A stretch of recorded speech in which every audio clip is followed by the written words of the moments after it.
Welcome back to another episode of Twisted Metal Companion. I'm Peter. Over there, man, I didn't have anything prepared. Uh, over there sitting by Claire's waiting to get his ears pierced. It's Tyler. How you It's doing, sir? me. I'm Tyler. I'm ready to get my ears pierced. Getting your ears pierced. How you doing, sir? Good, good. How you doing, Uh, Peter? I'm doing well. We've been trying to get to another episode, Twisted Metal episode. So definitely excited to get into this meaty episode. For those that maybe missed it, we had a great that's an understatement, an incredible interview with Jude Wang, the director of this episode, and she gave us so much. Talked about other things that she worked on as well. But check that out for more insight into this episode. Again, if you missed out, that's an interview with Jude Wang. The episode we're talking about today, Tyler. Before I say what it is, because I think it's pretty self-explanatory. Did you almost call this anything else? You know how we joked like Three Ring Circus looked like something like Three Crocs, or All of these episode titles make me question my intelligence yeah, because sit there and stare at it, and then once it like clicks, it's like, oh, of course, and the law yeah, one. okay, yeah, and the law one. So like in law, in law Law one. one. Yeah, in the Law one. So that's a fun one. This I mentioned, directed by Jude Wang. Now, writer of this episode probably has like one of my favorite last names in the world, Grant DeKernian. Decernian? DeKernian. It looks like DeKernian, very kind of simple. And I reached out and I was just like, hey, like we're gonna do your episode. If you can, how you pronounce your last name. And so like I have a long last name that not a lot of people will get. Actually, I don't know if anyone's ever got my last name on the first try. I think more often than not they say, oh, what's your last name? And then I just tell them. But Hmm. the people that usually try to send it out get it wrong. And so I wanted to make sure I got this right. Is Decarnian. So four syllables. It almost sounds like you need to say it with an accent. Brent Decarnian. He's gonna be the next like House of the Dragon like character or something. Hmm. Might be kind of cool. So this episode, according to IMDb, John and Quiet find themselves caught in an unexpected trap. Agent Stone tests the loyalty of his new recruits. Doesn't give anything about the backstory of Stone, but we will. Tyler, let's kick off with some actually, let's just start with initial thoughts and then something that we started with the previous episode as we've been reaching out to Real Radic, a YouTuber and a we'll call him previous guest host on the season one recap episode. He sent in his season three Easter eggs, which you guys heard in the previous episode's review as well. One thing, Tyler, what we didn't do with episode two that we did for episode one, I feel, or at least we discussed in episode one, was we were going to talk about like maybe our favorite needle drops of the episode. Oh, okay, yeah. Yeah, not sure if this episode had very much, I can except think of for the I can think of interrogation. two. You can think of two. Okay, so maybe you're more privy to the other one, and I thought maybe it was just like part of score or something like that. So we'll talk about that. Yeah, initial thoughts about this for this episode.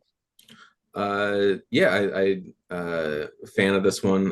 Getting the younger Stone, kind of the backstory, and seeing a lot more of the like pre uh, apocalyptic event, that sets the world on fire. Uh, so I like getting some of that and seeing mainly just the origins of Stone and how he's not that different from what we see now. It's just a little bit more reserved and hasn't been let out, just yet. Right. Yeah, from your experience of playing Twisted Metal, this is pretty close to what we learned in the video games of his backstory. I don't know. Okay. I don't have the Twisted Metal lore off the top of my head for Stone. I feel there is something related to the flashback and what happens, with like, the teddy bear. Mhm. Obviously, I don't think we're spoiling for anybody that's like listening to a Twisted Metal podcast, they've probably already seen it, but yeah, I feel I should have looked that up. That's one thing I dropped the ball on was kind of look into Stone's backstory. So before we get into the review, Radek has an audio clip of his Easter eggs. What's good, everybody? My name is Real Radic, and I'm here once again to detail all the Easter eggs throughout this entire season of Twisted Metal. I want to thank Peter and Tyler once again for having me on this fantastic podcast, and without further ado, let's get started and talk about all the Easter eggs in episode 3 of Twisted Metal, Not the Law. So, this episode only has two major Easter eggs, but keyword here, major. Because when I saw these two Easter eggs for the first time, I kinda lost my mind because these are some major deep cuts, especially the first one. In the episode's opening flashback scene, we see two kids playing with RC cars right as the apocalypse begins. This is actually a very neat reference to Twisted Metal Small Brawl. What is Twisted Metal Small Brawl exactly? Well, it's a spin-off of the franchise which reimagines it for a younger audience. Instead of these crazy, psychotic characters you play as, they're school kids competing for a prize from the bully Calypso. And since they're children, they're not driving real cars, they're actually using RC cars, which is what the intro of this episode is directly referencing. Now, this game is probably the most forgotten in the franchise, but don't let that fool you. It's actually a really great game with some of the best level design in the entire franchise, and it is definitely not a 56 on Metacritic. I don't know what reviewers are on back in the day, but this deserves at least a 75, in my opinion, of course. And now let's move on to the second and final Easter egg we're going to talk about. In another flashback scene later in the episode, we see Agent Stone gun down a bunch of innocent survivors. Consumed with rage, Agent Stone doesn't realize he accidentally kills a child, and he picks up a soaked teddy bear. This teddy bear is actually taken straight from Agent Stone's backstory in Twisted Metal Black, the cult classic PS2 game, and arguably the most popular Twisted Metal game of all time. It really is taken straight up from Twisted Metal Black, as in that game, Agent Stone goes on a blind rage and also accidentally kills a child with a bloody teddy bear as a memento of his failure. And those are the only two Easter eggs of note for this episode. Once again, thank you for Peter and Tyler for having me on this fantastic podcast. Any excuse I have to talk about Twisted Metal, I'm always going to be there. Once again, I'm Real Radic. Thank you guys so much for listening to me, and back to the pod. Yeah, there he goes, bringing it All again. right. Loved it. Thank you. Well, see, there you go. Had we played that first before I even questioned the backstory, like we would have gotten it. So he gave it to us and cleared us up. I don't know, either I missed it or they didn't do it on the show, but did Stone keep the teddy bear as a bit of a reminder of the, because I, that's deep. I don't think that would, at least, I mean, not in this episode, it's not confirmed. I don't think that we see it later on, but no, I think the scene kind of just cuts with him, looking at it, Yeah. seeing what he's done. Yeah, because that's huge. If he keeps it, that would add to it. Like if he doesn't keep it, it it doesn't subtract or add. I feel, to his character, but I feel he is less. If he doesn't have it, I feel like he's moved kind of forward, at least in his mind, of what that person was once, and Yeah. like the reminder of his failure. I don't think that's this character. Um, than like I think they're trying to make that character a little bit different than the video game. Yeah, I think if he were to keep it, it would be more of this psycho, like keeping Right. a weird trophy of something is kind of thing you probably want to forget. Not like Yeah. it's not a symbol of like, oh, I'm turning a new leaf. Uh, Right. Look at this teddy bear. So less of a psycho, right? Like if he doesn't have it, that they're trying to portray him less of a psycho and just like this dude that just this mall cop. Marginally less, little Right. tiny bit. Just a tiny bit. Okay. Now also, you guys, I don't know how I have it labeled, this episode that you guys downloaded or streamed or hit click play on YouTube. But at the end of our review, we have a really great conversation with actress Emma Francis, who plays Bianca, aka Teenage Girl Number One from the flashback in the very beginning, the cold open. She's the one that gets her ears pierced, because the other young lady, her mom.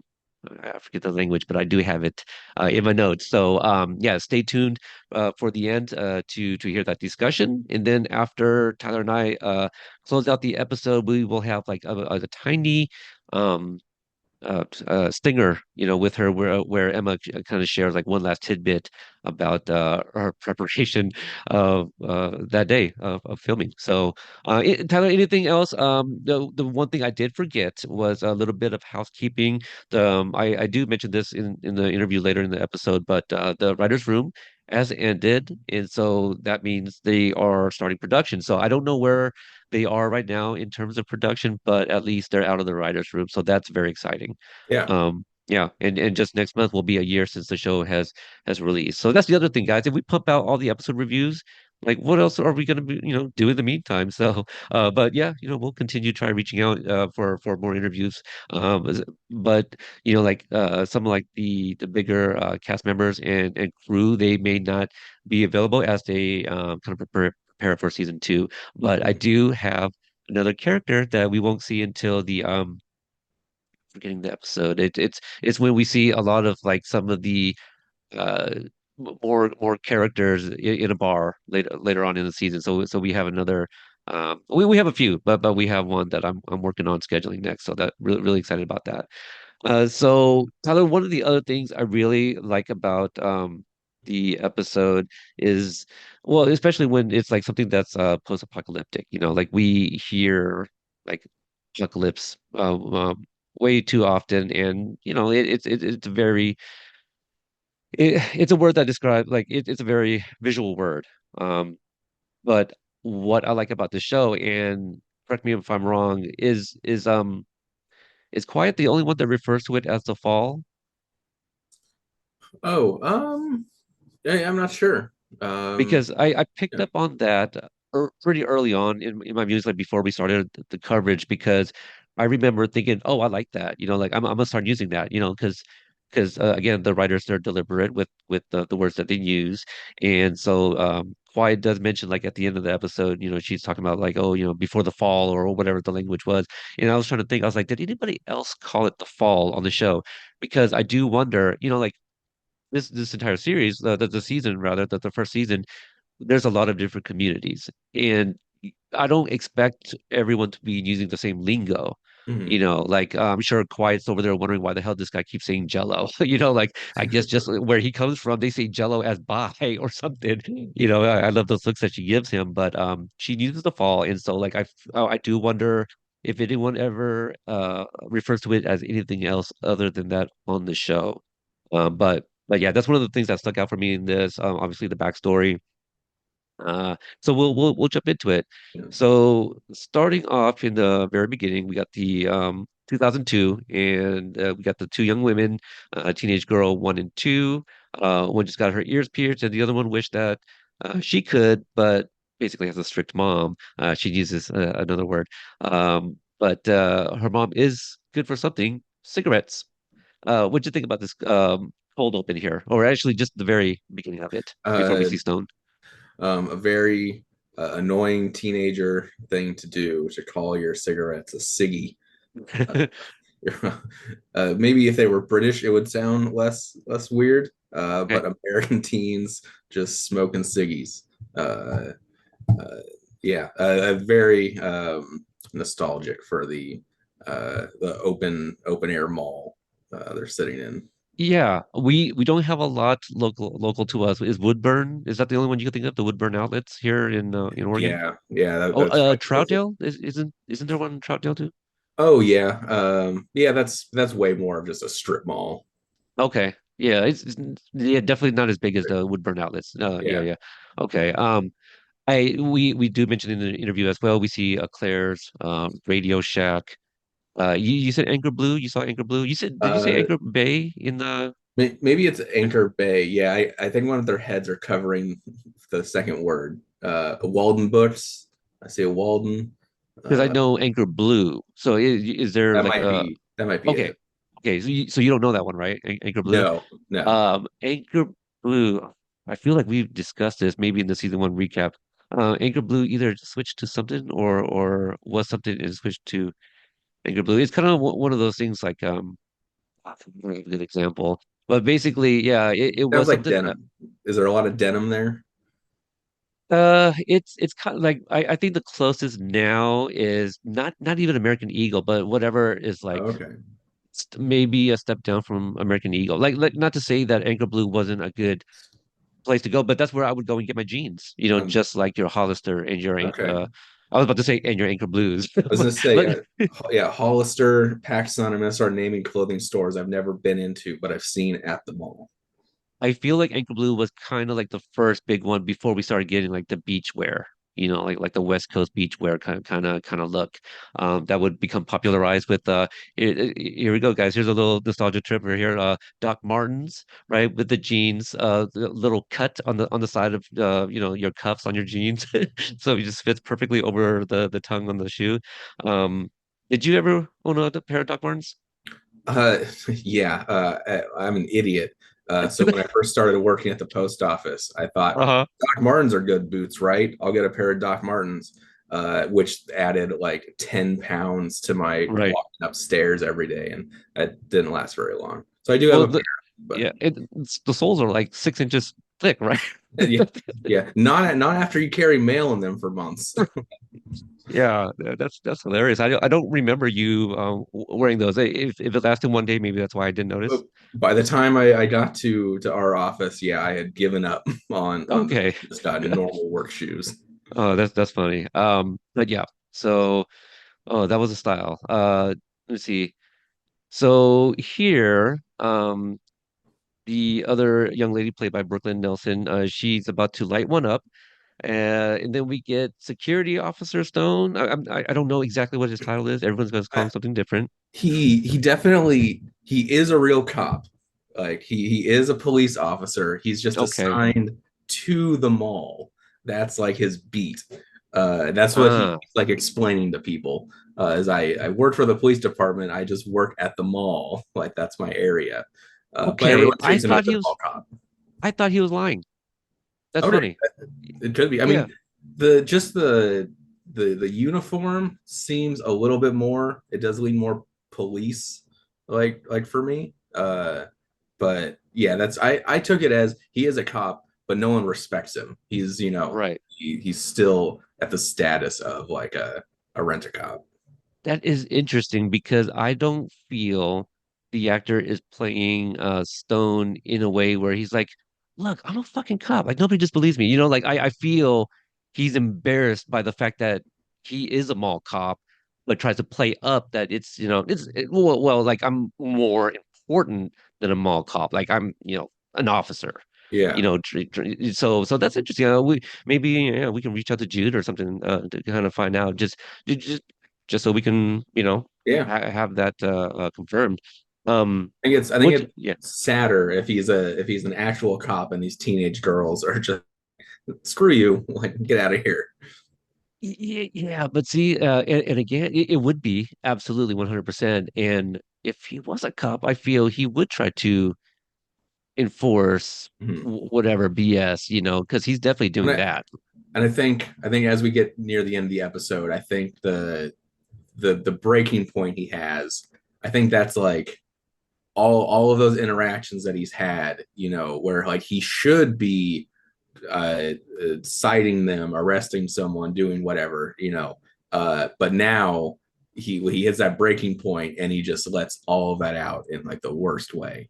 Yeah. It's kind of how I interpreted it, but yeah.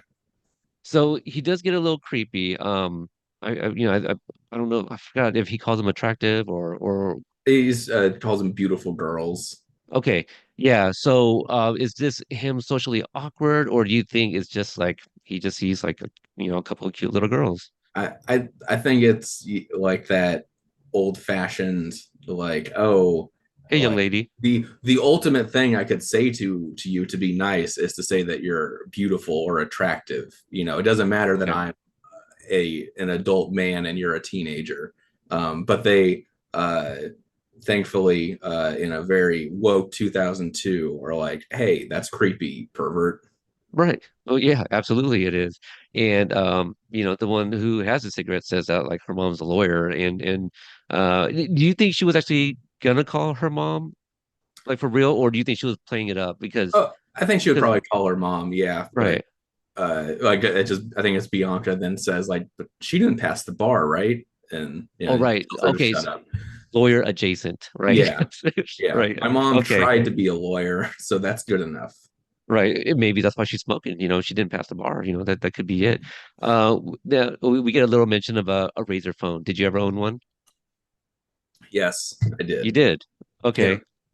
I didn't. Was it? So I never had a razor phone. Was it really all the rave? Like, was it I as mean, cool as people made it seem? in the time of chunky, candy bar phones, or if your Fair. phone, was any other kind, it was also very like round edges and chunks coming off of it. A razor was very nice, slipped right in your pocket, very thin. The T9 touchpad glowed and it was Hold on. all flat. The, Yeah, the young lady's her Nokia phone, they had the T9 too. yeah.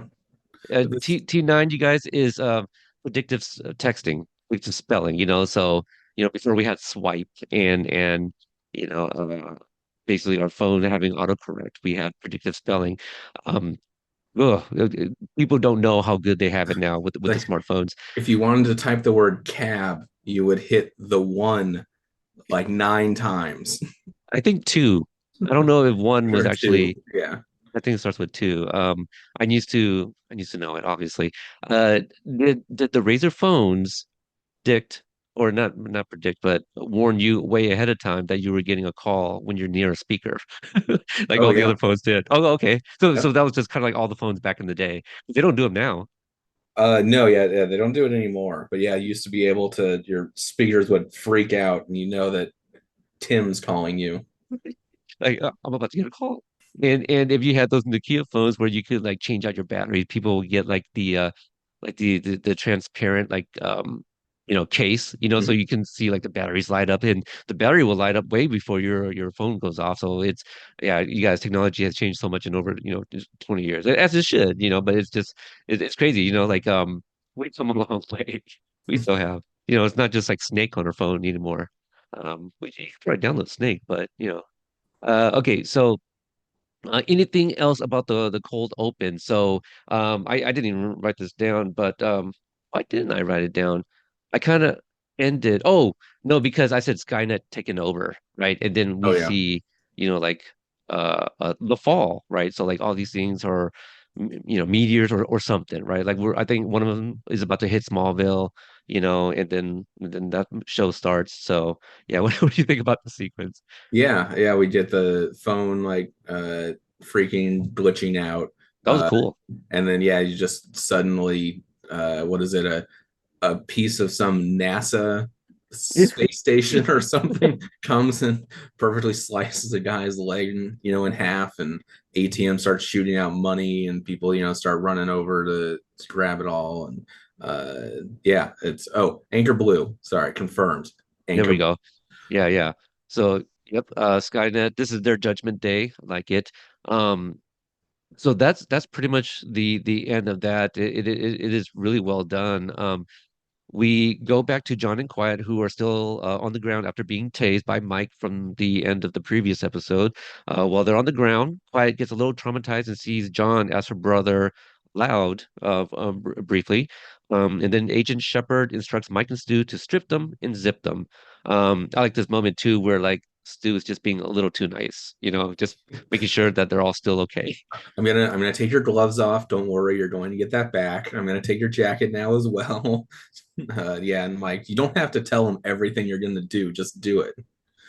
Yeah, he's such an interesting character because like I'm trying to imagine what their time was like, together in Seattle, like being security guards or whatever, like Mhm. to what extent, were these guys just working the desk, and only you know, kind of made rounds as regular security men do, like in a really big building, or were they doing patrols? Yeah, I'd be really interested to get a little bit more if we get more in Mhm. season two.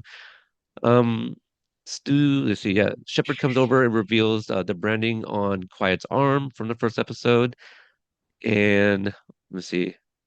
Oh, and then he asks John if they're together or is this strictly transactional, just Mhm. being a little bit more skeevy, Yeah. Agent Shepard. I like this type of character. Oh you know, yeah. because I feel these characters, they're always going to get their comeuppance, Mhm. you know. Um, I don't know if there's really much more to add to this part. And then he tells Mike to take them down to the purple line. I didn't remember if we ever saw anything other than a red line. So that was interesting when he mentions that. Yeah, I think the purple line, it's just essentially the line to get your open road license or whatever. I think what they're like referring to, but I don't think there's no actual like visual, you know, representation showing you. You just There's get that, like, definitely a red line though, yeah, but the that might red line. be, yeah, okay, the red line's real. I hear this and like I know it's the DMV, so it's a play on like, all that stuff going on there. But when I hear about like the red line, it takes me to that movie. I think it was Life, right? 1999 with Eddie Oh Murphy yeah. and Martin Lawrence, and it's like, tell him about the gun line, boss. Like I think about that line, instead. Um, we then cut to what they refer to as the DMV, and I said, if you heard our interview with Jude, she says like this is kind of like their personal hell, right? And let's see, people are forced to register for an open road license, and if you refuse to, you die. So you at least get a warning. What do you think about this? Is this just a way to kind of keep records of people, have them register for this open road license? Oh yeah. Stone in a little bit kind of talks about essentially trying to like split up, the country into a half so that everyone has to go through their DMV, to get through. So yeah, like getting I don't know what paperwork, how that's useful, because I'm not sure how you verify someone's information that they're putting down at this point. But yeah, just some type of like cataloging of people, and you essentially get that one shot. They catch you without it, and then if they catch you again, you're dead. That's a really good point, Tyler. I did not think about that because I can see, the lady that works at the desk, she's like, show me your ID. And then like John Doe hands her like, his milkman driver license, that says like John Doe. And she's like, Mhm. all right, what's your ODL, or whatever, what's the number? Yeah, that would be interesting to see how they verify the information because who's to say that you just didn't find like somebody's social security number, like off of a dead body, and now you're posing as that person. I'm Sweet Tooth. So yeah, and like, do they have like a steady supply of film? Do they like take pictures so that they know, or is there someone just with like crayons just sketching each person Yeah, of that comes through for their license? course. Of course, Yeah. the crayons, any writing utensil, I feel is very important in the fall. Let's see here. Mike tells him to have fun and gestures an L in front of his forehead, which Stu does, but does the other hand. Did you? I mean, that w this entire episode, we see that Mike often leads something, and Stu will kind of follow along. Hmm. Um, was that more of? Would you say that was intentional to make Stu a little dumb and like, oh, he's holding the wrong hand up, so it's actually not a L, or it's just like another thing that Stu is mimicking Mike again? Yeah, I think it's just him like in the moment trying to go along with what's happening, and so yeah, Yeah, not thinking about what the gesture, like what it is that he's trying to do. He's just trying to yeah. mimic it and do it. Loser. Yeah. So I do like that. And John and Quiet tell each other that they hate one another. So we'll get that through the entire episode. We go to Mike and Stu searching through John's car, Evelyn, and Stu finds cocoa butter. Have Now, you ever tried it? no. Okay. Okay. I was a little thrown out because I was like, yeah, that's what he does ask. I'm like, wait, are you really asking me? No, have you? I've never been in a situation to try, but I don't know. It doesn't look bad. Like I could see it being good on toast. I've never tried it though. It is okay. I don't think that's the cocoa butter you're thinking of. No, I don't think so either. Okay, I'm pretty okay, sure it's you're lotion. joking. Yeah. Okay. I'm just saying it does look good and it has butter in the name. Oh, okay. All right. So you were being a little facetious, but also a little, yeah, because that was so straight that I couldn't really tell. I was like, Tyler, don't do this to me. Like, you don't know. Um, I do like that after he tastes it and he doesn't like it, he then rubs it into his hands. So it's like he knows what it's for. well, if it tastes bad, then it probably isn't edible. And so like, like what's that expression? Elimination of something, process of elimination. It's just like, well, if I can't eat this, then it's probably for something else. So my note after this whole cocoa butter thing, I said, no way he doesn't know what cocoa butter is if he's been like a long life friend of Mike, I feel. Right? Like Yeah. if your best friend is black, like you know of cocoa butter. Am I wrong in that? I mean, I think it's a good I assumption. hope nobody thinks I'm stereotyping because like my ears are getting red all of a sudden. Well, that's Anyway, well, I mean, like when later on, John, was like, "Oh, they took my cocoa butter. Now I'm going to be ashy." okay, see, you guys, it's in the dialogue. So um anyway, we'll move along. But I thought it was hilarious, like just being written in the dialogue. So they both talk a little bit about Shepard, and we get obviously an embellished backstory of just a little bit about Shepard, but also of Stone. So, we saw the flashback, and so like Mike is telling obviously an amended version that he heard from Shepard, who obviously heard from Stone, and we also get a bit of a setup of Evelyn's trunk being stuck, and Shepard shows up. And we see that he's got a little bit of rapport with Mike now. They got a bit of a handshake. Now, Mhm. if you remember back to the interview with Jude, was it this handshake that she discussed about like, hey, come up with something, I might use it, or what was that Mike and Ooh. Stu? Maybe it was Mike and Yeah, I don't Stu. recall. Yeah, I should have re-listened back to that one because yeah, there's one point she mentions like, oh, hey, come up with a handshake. I'm not sure what I'm going to do with it yet, but like, I mean, she had an idea like if they have something, she might be able to use it later. Yeah, I think maybe it was between Mike and Stu later. Um, Okay, and so let's see here. And then they find John's map. Do you have any other notes from this sequence? It was pretty straightforward, really. No, yeah, nothing else. I love all these like diner maps that are just being taken, completely seriously. He's Yeah. they're looking at it, Shepard like sees it, and it's like worried look on his face. But then you look at the map and it's just like, here's North Dakota. Yeah. Your penis is drawn, on there somewhere as well. Yeah. We cut to John and Quiet detained. John's doing all the talking, and Quiet won't respond to him until he keeps repeating the question. They go back and forth about talking, um, and I'm not talking. I'm not sure what I meant there. And John asks her when or why did she tell the cop to eat her ass, which is a callback to something Loud said. And this is when we get an introduction of Stone, but to John, since we've already met him, and he gives a little backstory of basically why they're at the Hoover Dam, in Hoover Dam.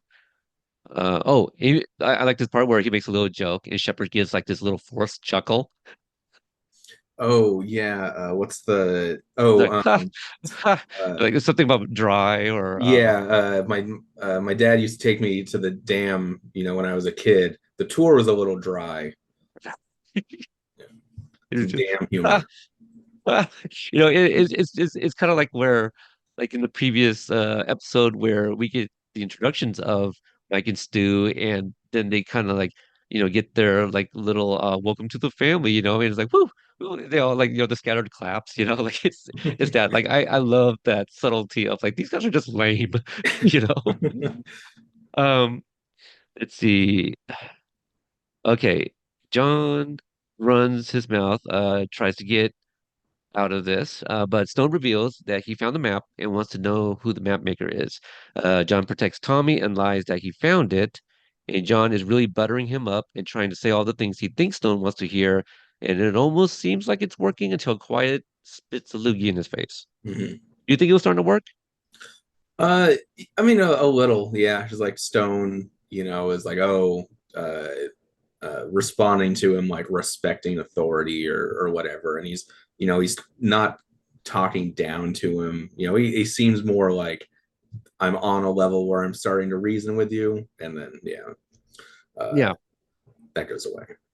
Because, like John's encountered a lot of different people, and I think he's survived as long as he has because he probably read people pretty well.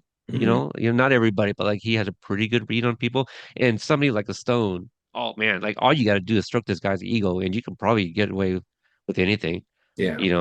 Calling him stuff like, hey, Mr. Big Officer, like little things like that. Um, Yeah, and aside from him not having the license, like I don't think Stone doesn't have anything like there's no law that he's broken so far aside from having the license, which he's now able to apply for. But other than the map, wanting to know the name of his tartogra what tar tartographer whatever. yeah. Um, let's see. I keep skipping ahead a little bit here. I should have put this on my computer instead of my phone. Okay, Hoxalugi in his face. So it's kind of funny that yeah, it had to be like at that moment too, because I think even as the viewer, you're like, oh, looks like they might be getting somewhere. Then boom, spit in the face. I love John's reaction. It's like, whoa, whoa, wait, why would you do that? Because it came out of nowhere. But like for her to sit there, first off, to hear the bullshit story. Hmm. And like, and she's thinking about her brother this entire time. And so I think she held back pretty quite a while actually. Oh yeah. Like she could have done something as soon as she saw him. I would have. I don't know.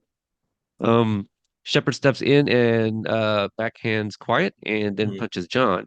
And I like how she calls it out, like, that he can't basically he doesn't want to get his hand dirty. Yep. Now, jumping ahead a little bit, do you think that has anything to do with his flashback of what we see towards the Oh, end there? oh yeah, yeah. 'Cause I think he's ultimately always uh Doesn't want blood on not his not hands now. yeah, not up to doing the task himself. Now that he has all these like other officers and stuff, he can pass all of that on to other people. Right. They're more expendable, and if they fuck up, oh well, Yeah. it's not his fault. Um, and then Stone instructs Shepard to get the name of the map maker. We cut to the flashback of the aftermath, and looks like Stone had just stocked up on some things, and his pregnant neighbor Margie shows up with her. Well, her husband doesn't show up just yet, but she shows up, and yeah, so she's pregnant, and then she steps inside to Stone's house, and then draws a gun on him, and obviously holding it incorrectly, finger not even on the trigger, and now. Oh yeah, two-handed on a pistol. Right. Yeah. Yeah. But the way she's holding it now, what do you think is going through Stone's head right now? Like, do you think he sees the gun and that's all he sees? It's just like you're a quote unquote trained officer of sorts. Like you should have noticed the way she was holding the hand, or like what do you think is going in his head right now that he's allowing this to happen to him? Yeah, I think he just wants to cry. Uh, I think he's just ultimately sad about everything going on. Uh, yeah, he's so there's no fight like no fight back or anything. It's just like what are you doing? I'll take this L. Fine, take my toilet paper. And then now your husband is calling out my choice in pornography. It's kind of funny how like she kind of like porn shames him a little Oh bit, yeah. like of course you would, you sick pig. And I'm just well, hold on now. Let's not shame people who are porn. Like there's nothing wrong with that. It's perfectly Well, healthy and normal, I say your husband's taking it anyway. right? Yeah, she's gonna find it, see him in the bathroom with it or whatever. I love that little touch, kind of almost blinking and you miss it. So super hilarious there. Um, and it is interesting here that Margie, the neighbor, she also mentions like how he's always been an asshole, so this is one instance here so far that like okay, a neighbor of yours doesn't even think that much of you, Yeah. like what are your conversations and interactions like, dude? So yeah, we're fighting a little bit here. Um, just a brief scene with John and Quiet waiting, and then we cut back to Mike and Stu. And this is where they kind of talk about their motto. We have big swinging dicks. That whole talk, and then we have this whole discussion with Jude as well in the interview. And we learned the ASL gesture for big balls. Oh, yeah. So, yeah. And according to Jude, what was it? Her son and his friend was like on set, and was it from them that she learned how to do it, and she added that in or something? Yeah, I think so. Yeah, that sounds right. Then uh, we kind of go through like a bit of a montage of an interrogation tactics.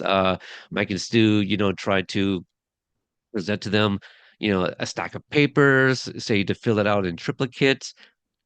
W- Filling out in triplicates. So are these forms three different pages that have like different copies to go to different people? Like, what's the triplicates part? Yeah, it would be the same forms, but three times. So, Okay, it'd okay, be like make three one for copies. me, one for you, one for, an archive or something. Got it.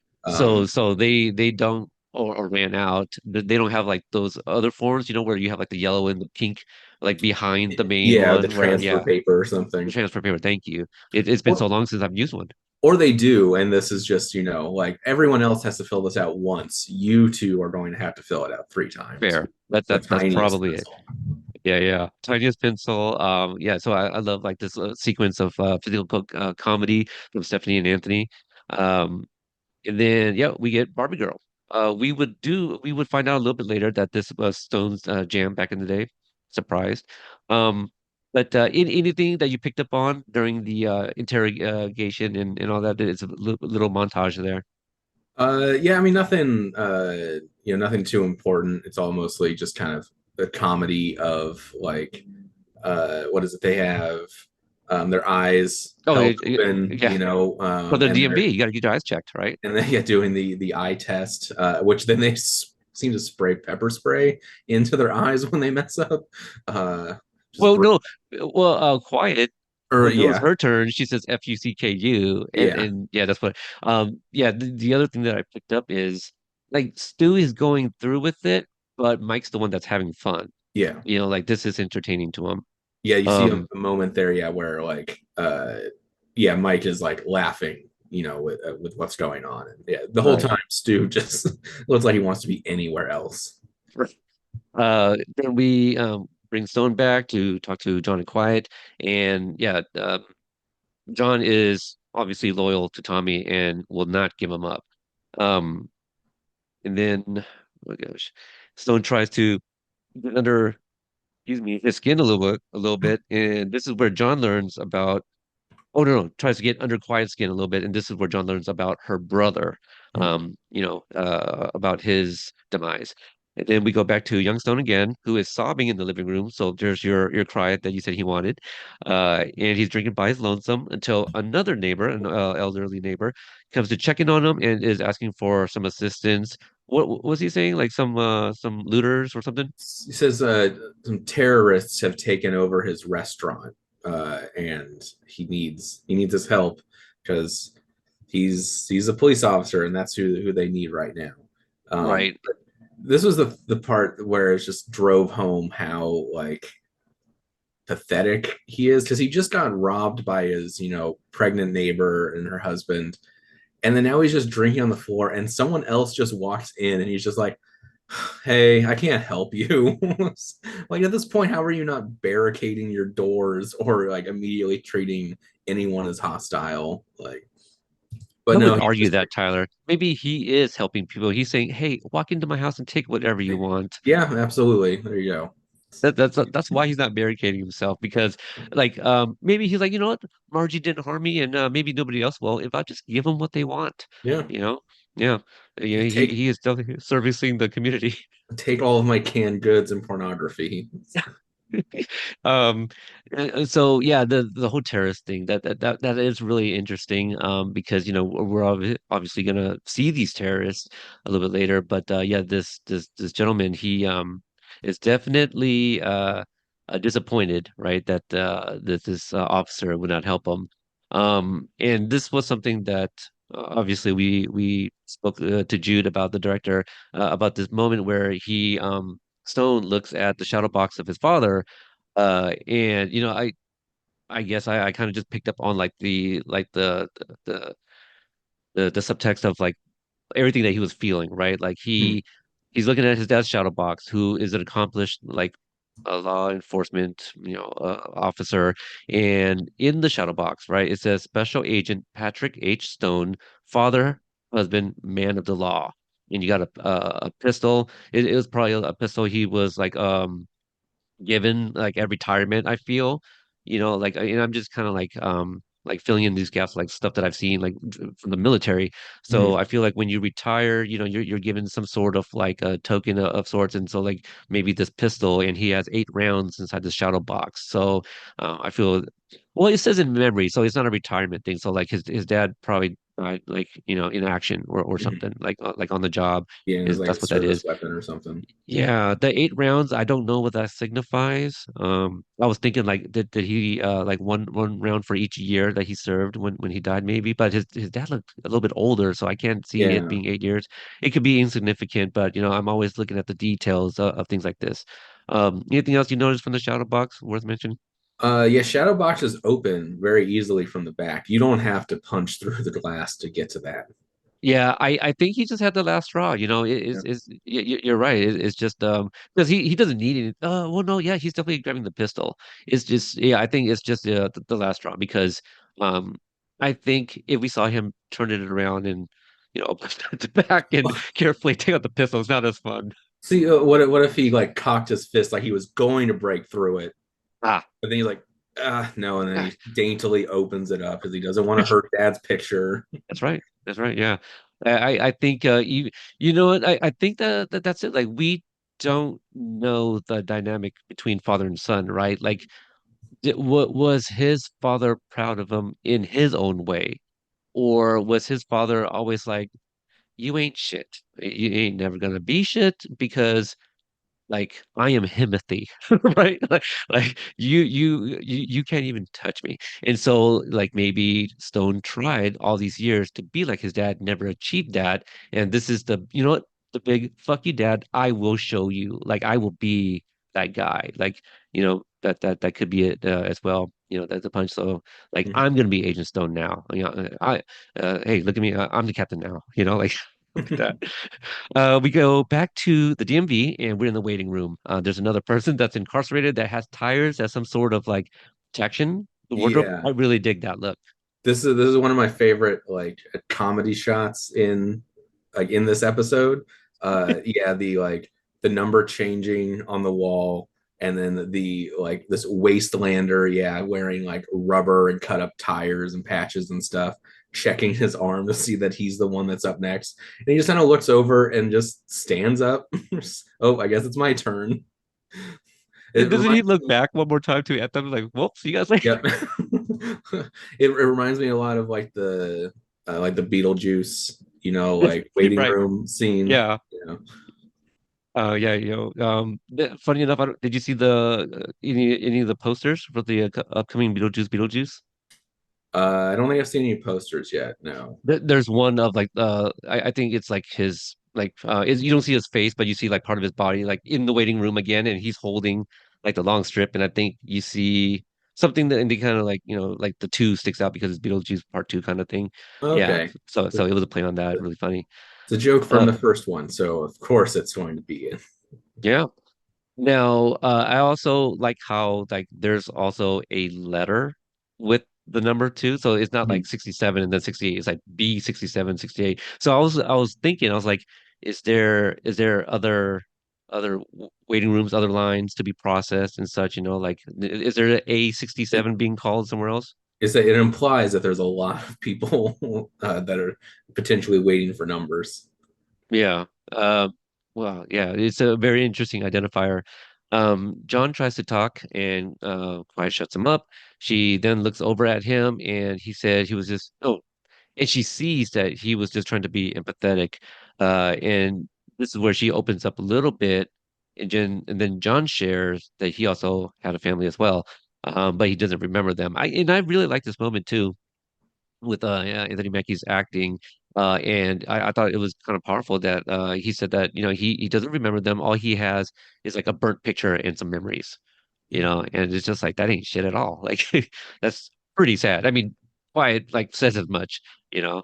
I forget the actual words that she used, but she was just like, holy shit, just like that's pretty bad. Um, let's see here. And John also shares why this delivery to New San Francisco means a lot to him, and because it means that he'll kind of be a part of something again, right? Mhm. So the idea of like living in New San Francisco, it's kind of like I can call somewhere my home rather than just like the open road. So the PA speaker calls John's number, and Stu volunteers to take them. And then as they are walking, John tries to make small talk and makes a friend, or tries to make a friend, but Stu goes on the defense once John calls him Big Man, and this opens up like a bunch for him. Um, he got tormented a lot for his weight. Sounds like a lot of fat Yeah, shaming. yeah. He's heard the whole gamut of nicknames. Yeah, quite a bit. I wrote one down that I like that stuck out. Do you have one? Yeah. Hold on. Let's see. Papa Bear, Boss.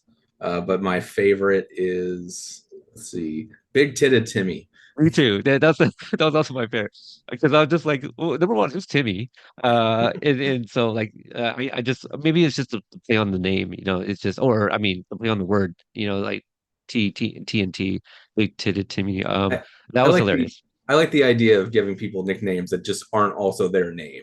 His Right. name's Stu, but we're gonna call you Big Titted Timmy. We don't respect you enough to even know what the hell your name is. So you look Yeah. like a Timmy, and also it just sounds better. Like, it just rolls off the tongue, titted Timmy.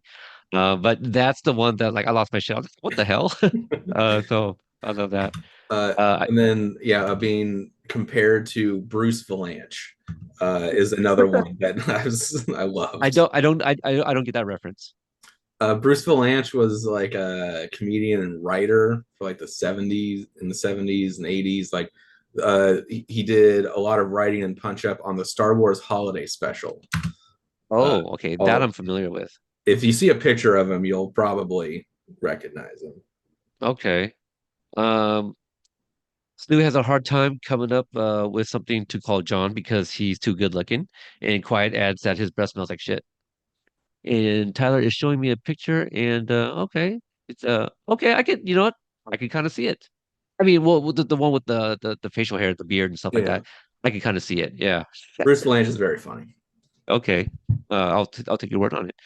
Um, they come to double doors with a bunch of bullet holes through them. Do you remember when you first saw this episode and saw that image? Did you have any idea what might be behind those doors? I Uh, forgot that they were in a dam, so like I wasn't even thinking like, is that the cliff? yeah, I can't remember specifically back to the first time, but yeah, it's that would have probably been my one of my first guesses. Is just you're at the dam. What are they gonna do but throw you off of it? Yeah, it's great effects. And obviously nobody wants to go off that ledge.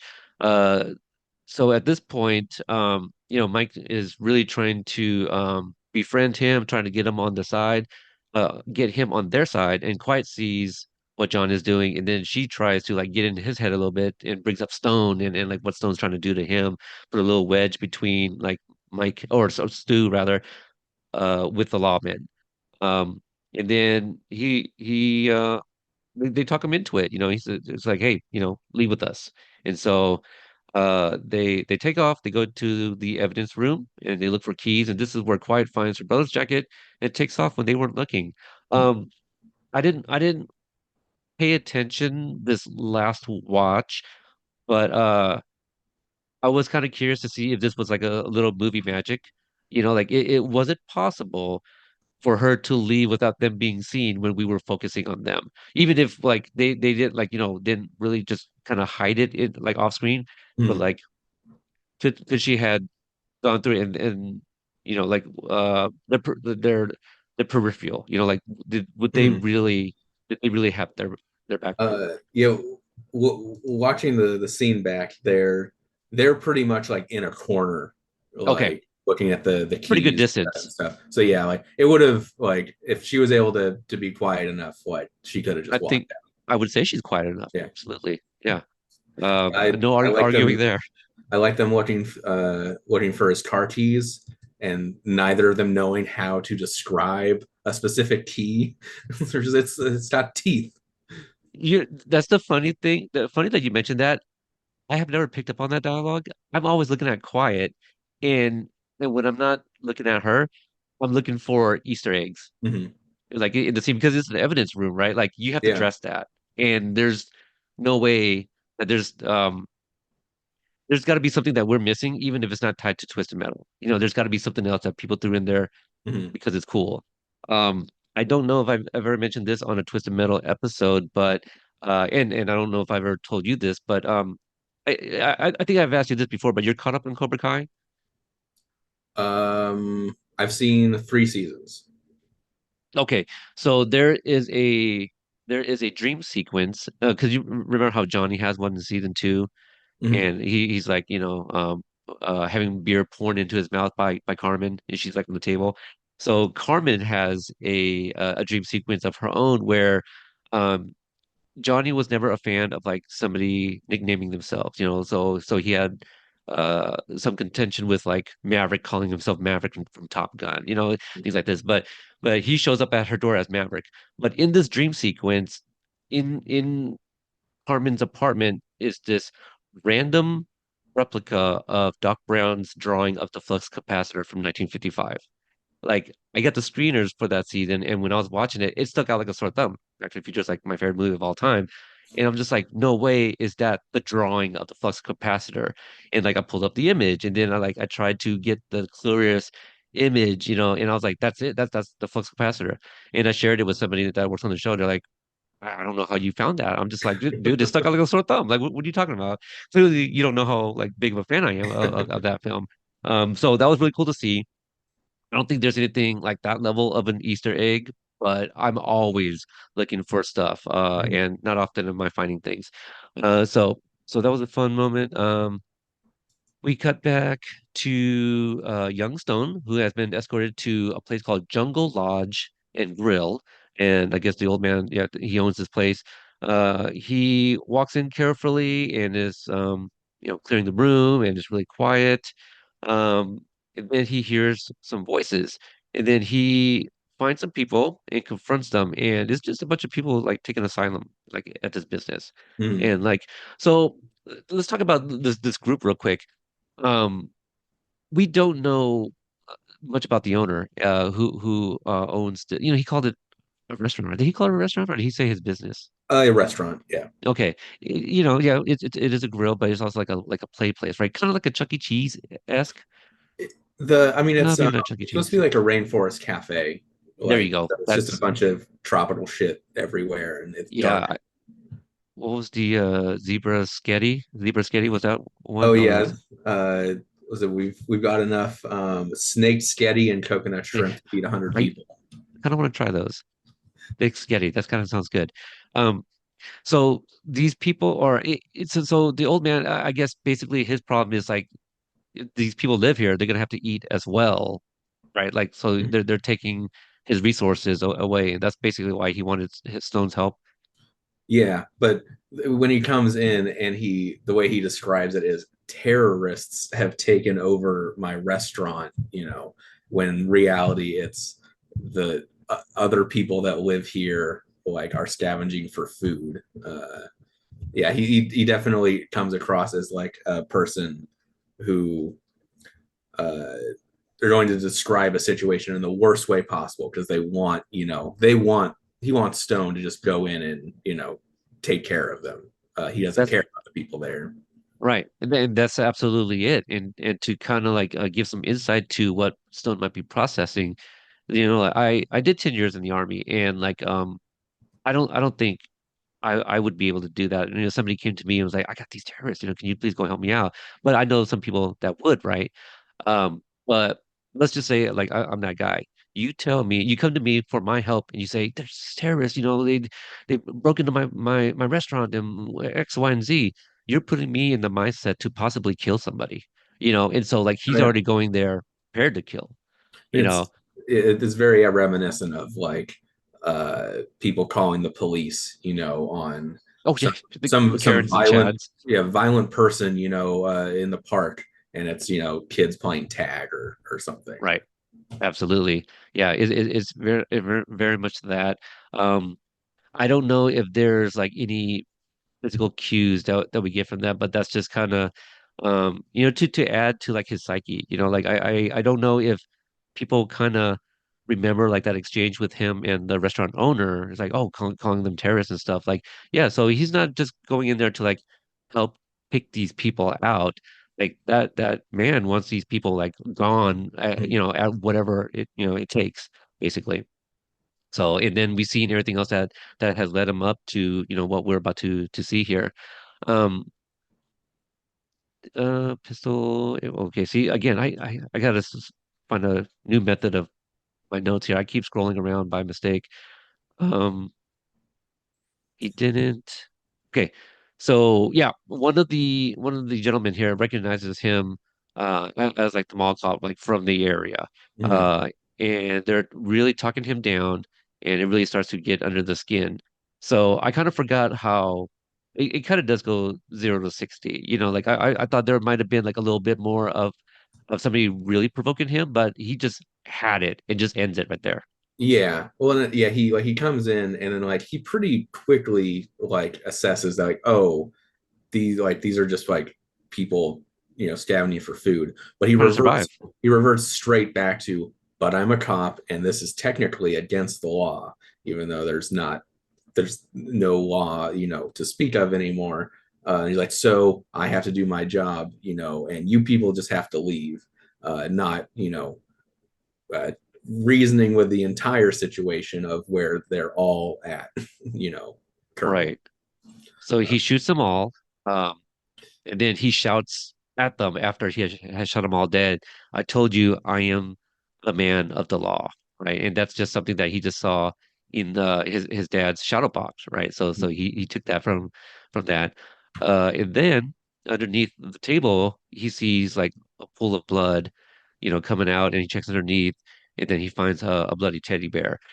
I don't know what it was about this last viewing, but I felt it hit me differently. I think the first time it might have been like a little bit more shock, like, wow, that's fucked up. Now I'm watching it, I'm like, shit, that's even more fucked up, actually, oh yeah. So yeah, kind of crazy. It's just like, yeah, when you're processing it the first time, you're like, damn, he shot a little girl, but now it's like, fuck, like the stuff that could have been prevented, but you also kind of understand, like, holy shit, like it really took a lot and escalated really quick. Oh yeah. And the killing the kid was unintentional, but like everyone else there, the he's screaming at you, calling you a worthless pencil dick or whatever, but you you still have he's totally in the wrong for, blowing them all away and then screaming that it's their fault that this just happened. Uh, Yeah.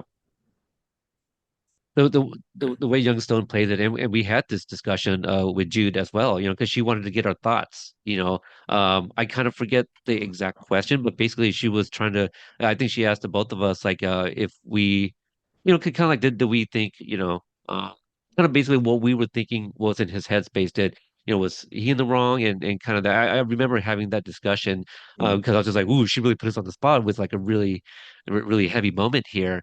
And yeah, the way the actor plays it, there's like this hesitation that he makes, and then he commits to the like blaming them, like this is your mm, guys' fault. And I didn't say it that time, but again after this rewatch, I was like, oh, yeah, him committing to this like this thing that he's convincing himself of, it's one of those things that like a regular person like would lie and like take to the grave. mm, Like, no, no, this is all your fault. You may not have deserved it, but like, hey, this is because of your own actions and whatever. Like, I am just the man that is carrying out the law, mm. kind of thing. So, anything else you want to add to that? No, yeah, I think it works really well, to show like there's a situation where no one is totally in the right, if your daughter, or I assume it's your daughter, is hiding under a table, maybe don't keep provoking the the cop that just came in. like belittling him like when he's clearly like getting agitated is probably not the best idea for your survival. But it just goes to show that like he Stone at that point just like the dam breaks and he is just like fully in this, I am the law, I'm Judge Dredd, and I'm going to, decide who lives or dies. Yeah. Um, yeah, man. I was just again the teddy bear, just that added visual, and it's so powerful. Obviously, like I don't I can't think of like many examples where they would actually show like the body of a child, but again, kind of left to your own imagination. It's just like it's pretty messed up. But yeah, I guess like to kind of what you were saying about like maybe don't provoke, but none of those guys would have thought this idiot would have opened Yeah, fired, and yeah. especially they put their rifles down at the moment. And give Stone credit, he's this pretty quick, accurate shot, except for that one Yeah, little table.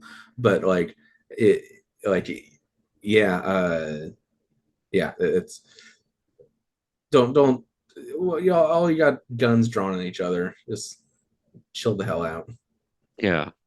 Um, Okay, so Quiet, who's still at the DMV, she finds Stone's office, but to her surprise, finds Shepard in there instead, masturbating. Mhm. Uh, she asks where Stone is, and he says that he has two stones for her right here. And she says more like pebbles, and then proceeds to bash his head in with the buttstock of the pistol. One of the most satisfying deaths, even though we think that, Jared is such a great human being. But it's so funny because of the scream that he gives before she just goes balls to the wall with it. Yeah, Very bloody that sequence. and yeah, I really beats beats his head in. Yeah, well, he was beating himself, and so like she had to finish him.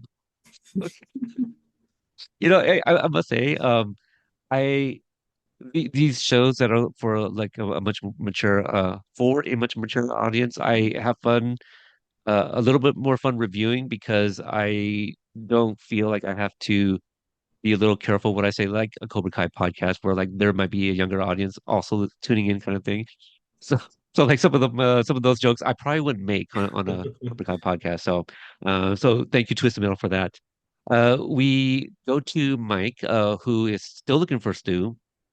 Then he finds the cut off zip ties on the ground, and he obviously assumes that Stu has helped them. We go to a commercial break. Kidding, not kidding. It definitely ends like it's a commercial break, right? Oh yeah. And then we see John and Stu hopping into Evelyn, trying to escape, but apparently the battery has died because somebody left the dome light on. Not Do you know Stu. this? Wasn't him. Right.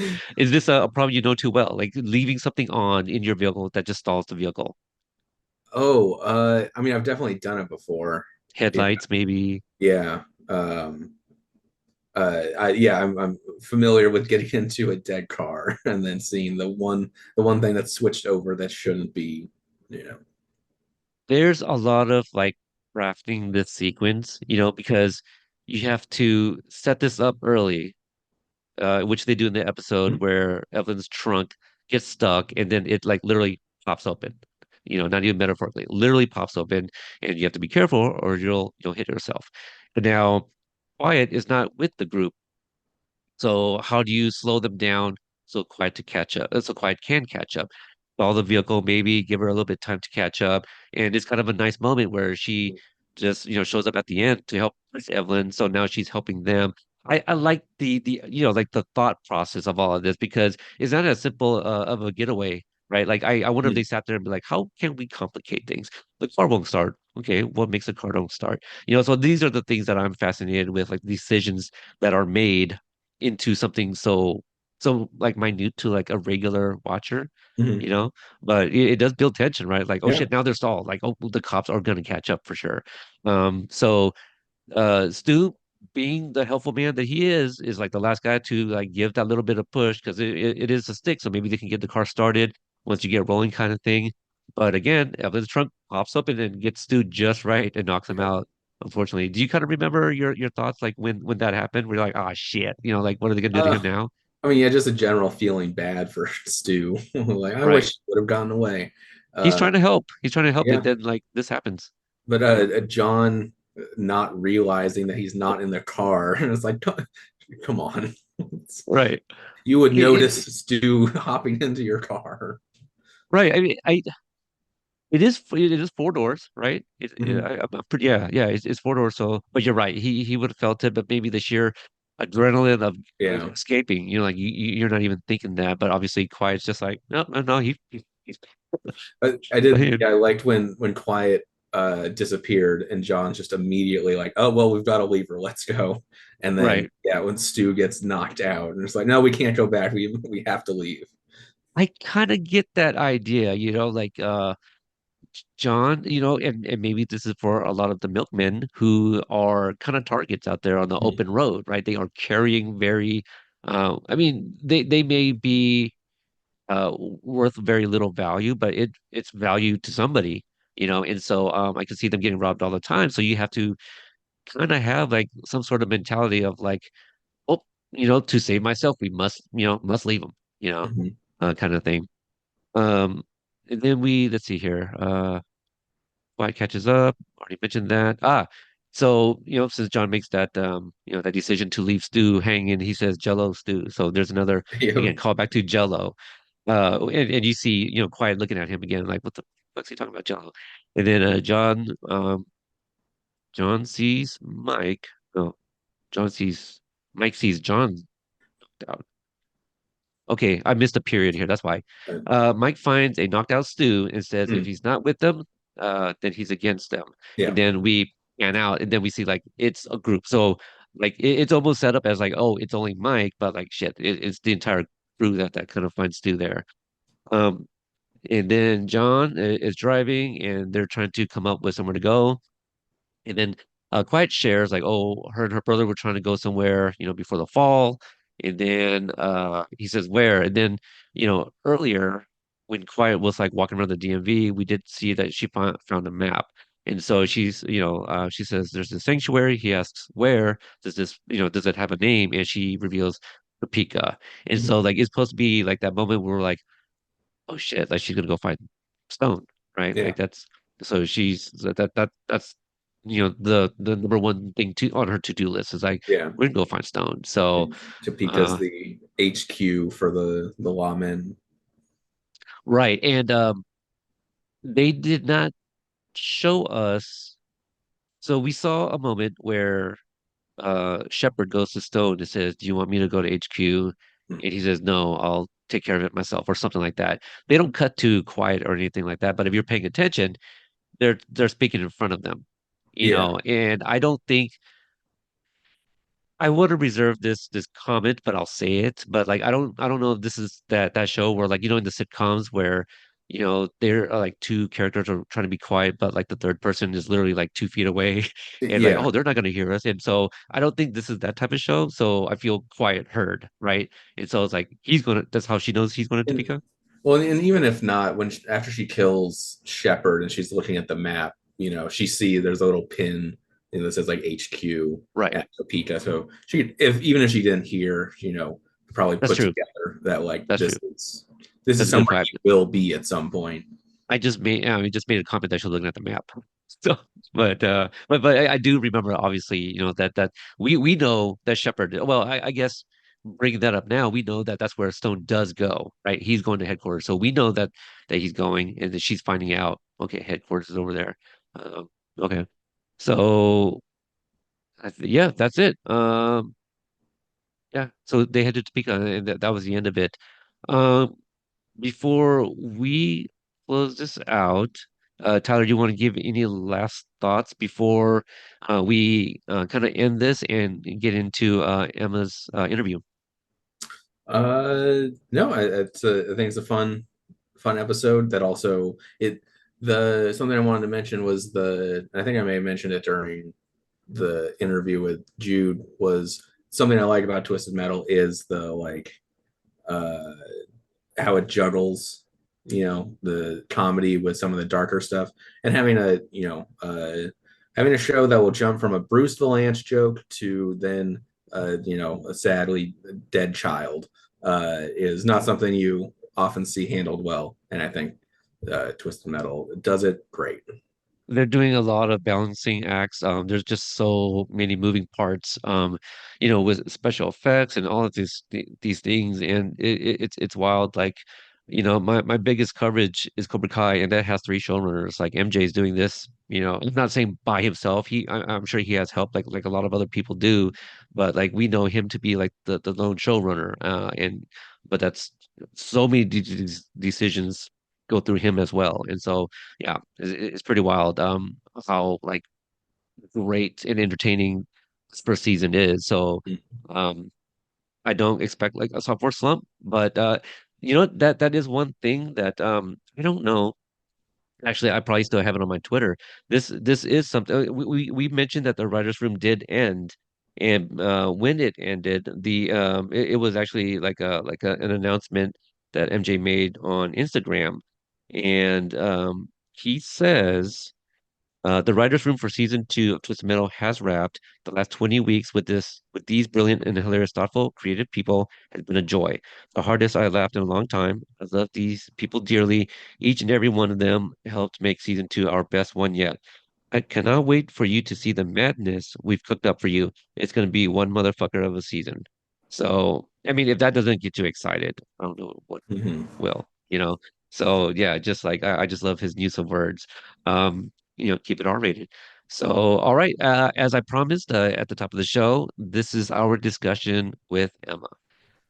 All right, Emma, thanks again for joining us to discuss your part in the cold open. You are credited in the episode as teenage girl number one, and we come to understand that you have a character name of Bianca, so we'll refer to her as that.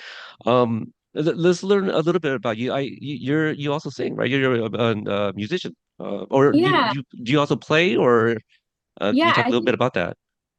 I do kind of. I've touched parts in kind of all of the music world, I guess. I played flute for since sixth grade to through junior college. I've played piano this amount, and then yeah, I've been singing since I was a baby, and I've been writing music probably since high school. Yeah. Oh wow. Okay. And so you've kind of been doing music in high school, like was acting was that ever something that you've thought about, or were you kind of just interested in performance growing up? Yeah, that nails it. I remember being really little and thinking like I want to be an entertainer, but I didn't know what that meant. I wasn't like honed in on what that meant for me. Singing was always obviously like, of course I'll do that, but what else? Like I wanted to just do everything. I'm a product of Hannah Montana, that's for sure. But I wanted to just do, whatever I could. And then there was a open casting call like for like Canton, Mississippi for The Sound of the Fury, which was the William Faulkner film adaptation, and I read for it, and they were like, we don't want you for this part, but can you come back and read for another? And I was like, oh, sure. And I was, I think, 11 at the time. So I didn't also understand what was going on. I was just like, sure, I'll read. And I got it. And I still don't think it really clicked until like after filming. I was like, I'm in a movie. I was like, I want to do that forever.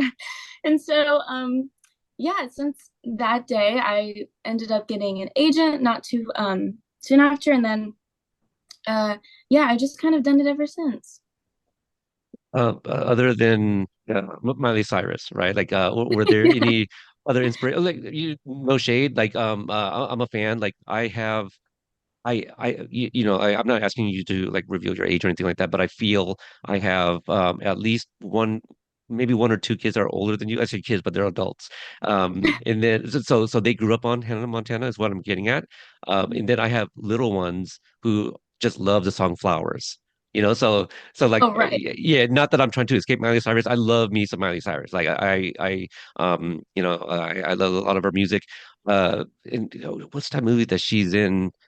Where she plays like it has was it Dave Franco in it and no no no no no the night before with Anthony Mackie, Joseph Yeah. Gordon-Levitt, yeah, she played, yeah, that's a lot of fun. But anyway, was there any other inspirations is what I was trying to get at. Oh, for sure. Well, my dad raised me on really, really good music, and so R&B sounds like have influenced my music, but also like I love artists that do everything. I love when, there's a singer who also is in this movie and who wrote 10 songs for this artist over here. I just love that. And I think I see that so much more now. So I'm so inspired by the artists that are currently like thriving and everywhere, like Ariana Grande, Sabrina Carpenter, Olivia Rodrigo. These people are doing everything. I love when I love seeing that, and I love seeing women take space up in every field of the entertainment industry. But when I was little, I mean, it was Hannah Montana, everything. And then um, I loved That's So Raven, obviously. So yeah, I definitely was raised in a really good part of Disney Channel. They all inspired me. Yeah. Yeah, that's really cool. Tyler, did you have anything to ask her about before we kind of get into Twisted Metal?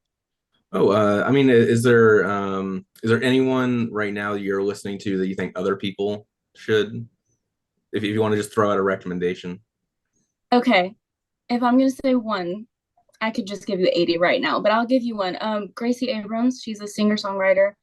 Um, and she's just phenomenal. I think her lyricism is so special, and I really love when songwriters are really hyper specific and will name names or just, just throw out the most absurd thing that like even if it's such a relatable thing that everyone's felt, um, songwriters have so many songwriters have that ability to really nail it on the head. And I think Mhm. Gracie Abrams does it every time.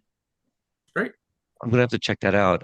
You were mentioning actually you listed like a lot of like female artists, which I'm very familiar with, and it's kind of funny because I think, like a gun to my head right now, just say, who are some artists, musicians that you're hearing on the radio? Most of them are women. Yeah, R&B, even in the rap scene, I think I know more of the female rappers than I do the male rappers. right. So yeah, it's shifted a little bit, right? And It has. yeah, so I think that's really awesome. Like I mentioned, we listen to the radio when we're out driving, and my daughter, she's 5.5, she's picking up on all these songs, and your Miley Cyrus's, your Taylor Swift's, and so yeah, it's mostly like women on the radio. It's really really awesome. Yeah. Um, so I don't know, like when so if you could talk about like the I guess the casting call for Twisted Metal. You're from Mississippi. When did you get representation that kind of found you? I don't know if you like audition or self-taped, but can you kind of talk about that early process of how you landed Twisted Metal? Yeah, so my agent represents the Southeast actors and actresses, and so I have like a C-mail basically, which is where like auditions will go in. And so I got the Twisted Metal audition, I'm pretty sure late May, early June. Um, and then maybe a few days, maybe a week went by where I got the casting director had my agent had forwarded a message from the casting director asking for like availability checks and like COVID vaccine requirements. Like, was I up to date? Which is such a sign of the times. It's so funny to look back on. But yeah, it was like location, that kind of thing. And then the next email was just like, here's the part. So then I think a couple weeks went by because this was early June, and we filmed late June. So This it is was sorry to interrupt you, 2022, right? yes, 2022, yes. Mm. Um, right, I didn't think to say that. Anyway, so after the offer for the part, then there was wardrobe, and that was like super late June, and we got to New Orleans in the afternoon, whatever, and it's already swelter. It's so hot. It's so hot in the south. It just gets miserable. But I was trying on like these Y2K clothing that like I was born in 2002, which I'm pretty sure that's Okay. when the flashback held. Yeah. So I was like, finally, I get to like live my dream of wearing like Hannah Montana clothes. You know what I mean? Like this is like everything. So I tried on. I tried on so many outfits, so many, and I loved them all. And then the one that we ended up choosing, I don't think I knew until the day, like 2 days later when I was back for set, like to film. Um, and then yeah, it was like wardrobe, a day off, went back to Hattiesburg, came back to New Orleans the next day to film. Hattiesburg. I think I spent a little time in Hattiesburg. Um, Yeah, it's yeah, like yeah. maybe close to 2 hours to New Orleans. So it's not too bad, just enough to have to plan your day around. Yeah, gosh, I feel like I shared this with Jared maybe, but yeah, because I was in the army and we were in Mississippi for some time training. This was for Hurricane Katrina, I Right. believe. Yeah. Oh no, was it? Yeah, I'm mixing up the things now. I just remember like I had never experienced the humidity like that ever, and it Oh, was wild. Like that's the first time I had ever seen like the dried salt on my uniform. Like, yeah, it yeah. was wild. I've never seen that before. I'm just like, what is it? Did something get on me? They're like, dude, that's your sweat, the perspiration. I'm like, yeah, wild. Yeah. But yeah, 2002, you are my daughter's age. So there we go. So that's wild. Perfect. Um, I don't know if you have like siblings or anything like that. Like, what did you know about the year you were born? Because like, again, you mentioned like the flashback, the cold open is the year you were born. How much do you know about from that era? Honestly, I think I knew a lot of it's fashion related and music related. Just the creative world, I guess, is more of what I know of. But like, I remember getting to set and like the signs they had like for the stores, there was like Claire. I don't know. It was just it did take me back because like seeing Claire's, and I think there might have been like a maybe a limited two. I don't know, but there was just so much like it was nostalgic for me. Yet I didn't really even experience it because I was too young at that point. But yeah, that's what I knew. Claire's, I remembered. It's Tyler, Anchor Bay and a Radio Shack. Anchor Blue? Radio Shack. Yeah, that Yeah. was in the. Yep. Yeah, yeah. Yeah. Radio Shacks, yeah, that was a bummer. But all the stores are going. Yeah. Even some of our Best Buys are going away over here. Oh You know, yeah. yeah. And not too long ago, they announced that they were going away with physical copies of movies, and, Yeah. and that was like one of the last places. Like, where else were we gonna go? I missed the days of my library was the Blockbusters. Like, I don't know if Yeah. you remember those. Yeah. Okay, Yeah. Yeah. yeah. The Um, Walmart, 5 for $1 bin now is Right. Yeah. all you got. That's right. And a lot of those were probably filmed on iPhones, no shade, but hey, um, so, can you share like, did you self-tape, I'm assuming? Yes, it was a self-tape. It was a lot of auditions. I I think even before COVID were virtual or just, you send in a self-tape and that's it. So yeah, there was just a self-tape. I think my husband was probably just reading with me. Yeah, and that was it. I don't remember a callback or anything like that. It was just availability check and then wardrobe. Oh wow. So it was almost kind of like, okay, she's available. Hey, come on down. Yeah, it was like, oh, okay, I'll come, sure. Oh wow, okay. Okay, so can you kind of take us through like, day one, you arrived, you got this part, Bianca. What did you know about the scene? So Agent Stone, I know that like our I'll get into the director in just a minute because I'm such a fangirl, but we're told like be just absolutely the worst to him and just like feed into his insecurities. And so reading over the scene, I had again I was only reading with my husband. I didn't have another girl to like level up with each other. Like how awful can we be?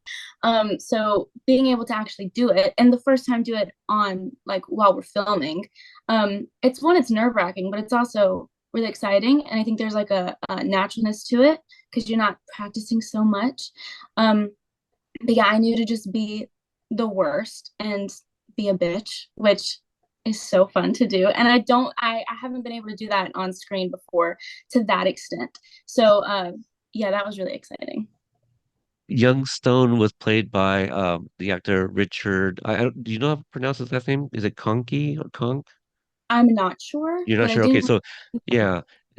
Did you uh guys get to you and Brooklyn, did you guys get to meet Richard prior to filming, or was there like, because we in my experience, like speaking with a lot of different people, when you have a scene, something like this, you try to keep the actors apart so that way you can kind of like build up an animosity or something, you know what I mean? Keep them kind of Right. separate. Or did you guys kind of meet, go over lines or anything like that?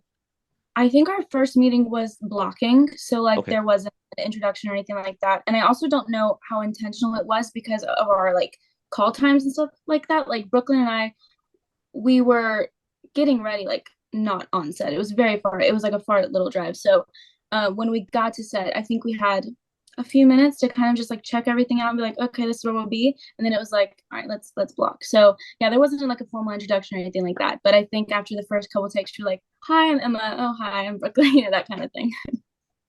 I don't know if it was you or Jude that shared this, but you felt kind of bad for going so hard into him. I know that was the direction that she gave. Yeah. I feel like you might have made a comment maybe in my post with her interview. Um, it there's so I guess when I read the sides, I was like, oh, you automatically feel bad for him. And I think even though I was the problem, I still was like, am I just bored with him or am I like wanting to hurt his feelings? You know what I mean? I think I was trying to make that like difference. Um, and so yeah, Jude, she came up to us and me and Brooklyn, and she was like, I just need y'all to be bitches, bitchy. And I remember thinking, okay. And so then there was like this like moment between Brooklyn and I think we didn't say it, but we were like, how far are you going to take it? How far are you going to take it? And so then now it's like a joke between my friends and I. They all the time are like, they repeat those lines because one, like, I think it's I've been dying for a ciggy all day. It's the most absurd line in television history. So funny. But we say it all the time. And part of that is because of how bitchy it's said. It's just said by like a teenage girl who's just the worst.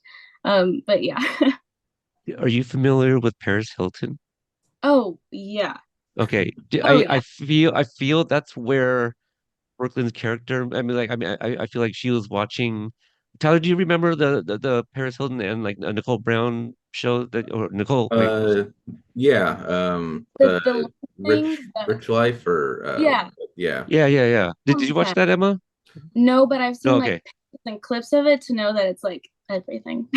I feel like she kind of started like, oh, that's hot, like that's where it Yeah. started, and so when Brooklyn's character said that, that's where it took me. It was just like, is that they, channeling Paris Hilton circa 2002? That sounds about right. Yeah. Um, uh, so when Jude instructs you guys to like, kind of go hard, be bitches, is that more of like the attitude, or did you guys was your lines basically on paper, or did you guys have kind of freedom to kind of add a few ad libs? I think most of it was from the paper, but the attitude was definitely like, how is she gonna like look at me right now? And that's how I'm gonna look at her. And then I'm gonna look at him like I hate his guts. Like that kind of thing is kind of just in that moment. And probably every take was completely different in what we did that in that way. Um, yeah, there probably was a few improv lines as well. I don't I can't really remember what the sides were, especially like I want to say it might have been a little bit different also from the audition. And in that sequence, we see like a lot of special effects that were added. Were you a part of a lot of that? Because I'm trying to remember because there's a lot of different cuts because we're being shown a lot of different things. This is when the Yeah. fall happens. Can you talk about like maybe those sequences after the sequences with I don't know if it's Officer Stone or what, but Young Stone we'll call him. Yeah. Yeah. So I even watching it and then also just being on set that day, it was just so busy. Like I just knew that a lot was about to happen. Um, my Brooklyn and I, we run over to like the ATM machine because we're told like money's flying out of it. And like All right. that's like the only like thing that we actually can see like in real life that we saw happen in the show. But yeah, there was like a guy on the floor. These kids are freaking out. Like young Stone, I think is what his name was. He was like looking at the sky, and but like I didn't actually know what was really going on. But I think that adds to it. I mean, the shock of like what is actually happening right now. Um, yeah, that was so cool. I had never been a part of a production like that where there was like a ton going on after the fact, but I did film, well, I did ADR a couple months after, and I think I might be making this up, but I'm pretty sure that when I rewatched it, they had added some of the effects in afterwards. So I did get to see like a little bit.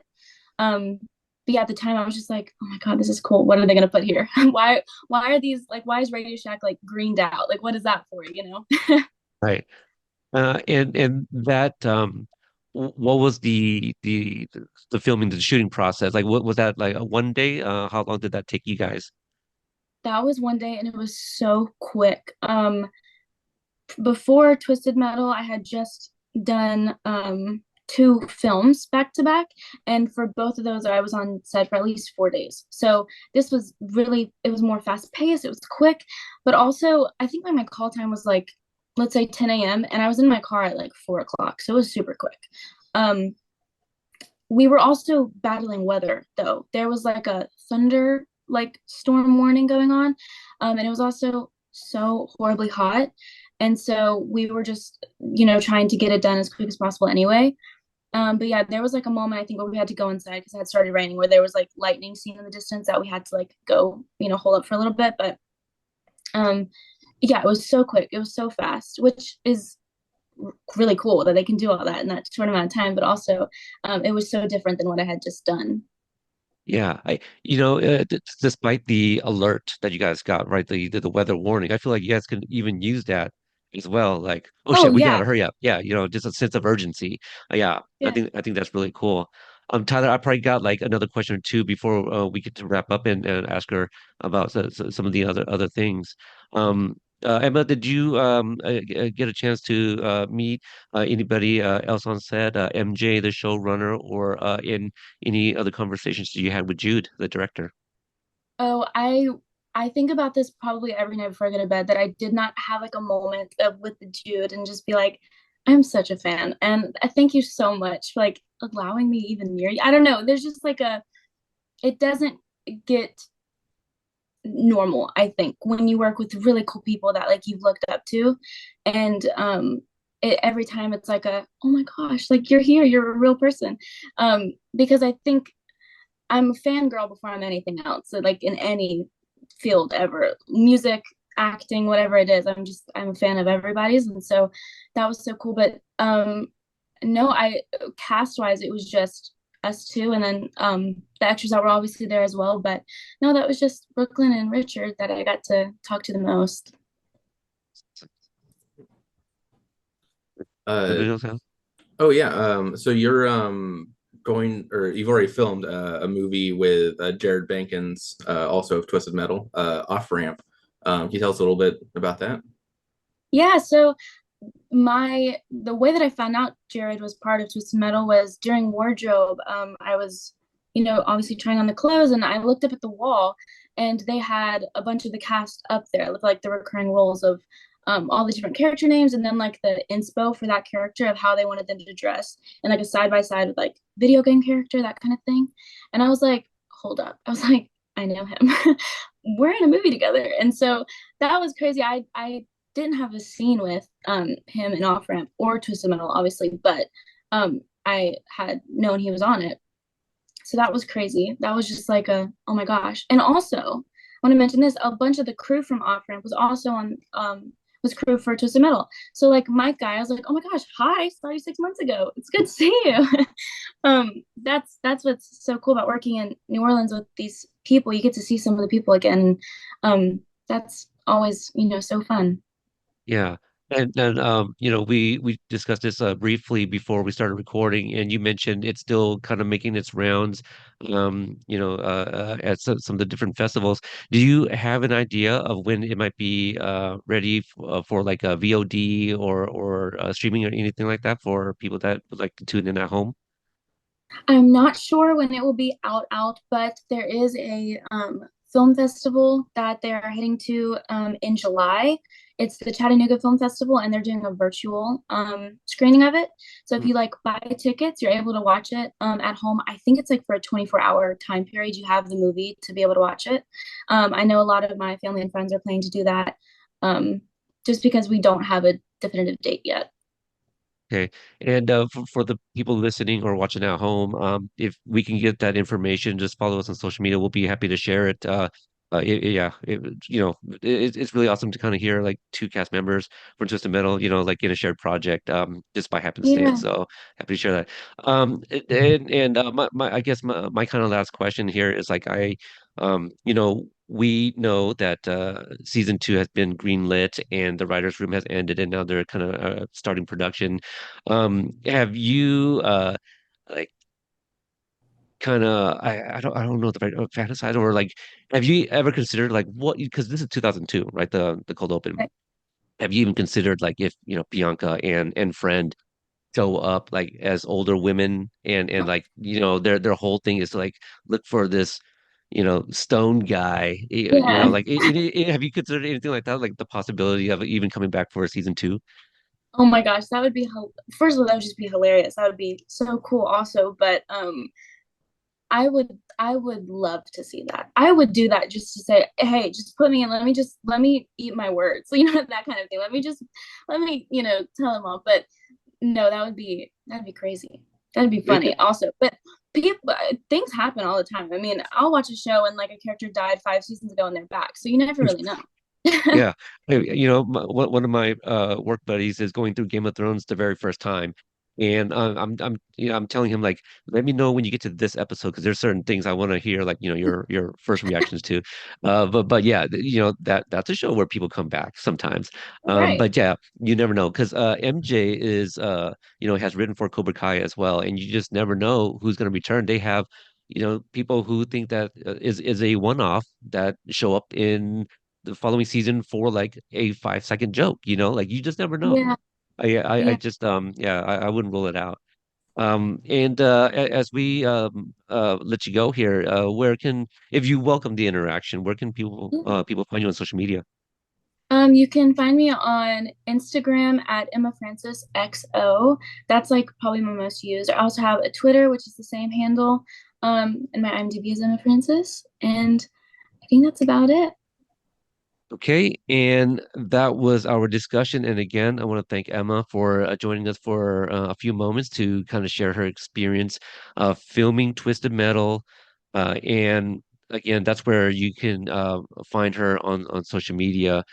Uh, Now, our next episode, or at least I don't know if the next episode will be an interview, but in case it's the an episode review. Episode 4 is called Who's There?